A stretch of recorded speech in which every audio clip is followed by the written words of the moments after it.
Hello বন্ধুরা, welcome back to my channel Paromita. তো আজকে শীতকালে শেষ হওয়ার সময় কিন্তু মাঘ মাসের শুরুতেই চলে এলাম তোমাদের সাথে আমি পালং শাকের কচুরি আর আলুর দমের রেসিপি নিয়ে। তো পালং শাকের কচুরিটা বানানোর রেসিপিটা আমি কিন্তু তোমাদেরকে আরেকদিন একটা ভিডিওতে শেয়ার করব। তো প্রথমে তো ডোটা মেখে নিয়েছিলাম ভালো করে পালং শাক দিয়ে। পালং শাকটাকে ভাপিয়ে নিয়ে তারপরে তার মধ্যে কিন্তু ধনেপাতা, কাঁচা লঙ্কা, আদা, রসুন সমস্ত কিছু দিয়ে আর লবণ, স্বাদ মতো চিনি আর ময়ামের মধ্যে একটু তেল দিয়েছিলাম। আর তার সাথে ময়দার মধ্যে একটু হালকা লঙ্কার গুঁড়ো দিয়ে দিয়েছিলাম।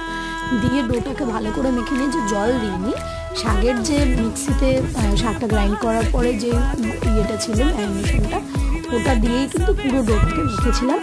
ময়দাটাকে মেখে ডো তৈরি করেছিলাম। তারপরে ওটা দিয়ে কিন্তু লেচি করে তেল দিয়ে ভালো করে বেলে সন্ধ্যের জলখাবার হিসাবে কিন্তু সবাইকে সার্ভ করে দিয়েছিলাম।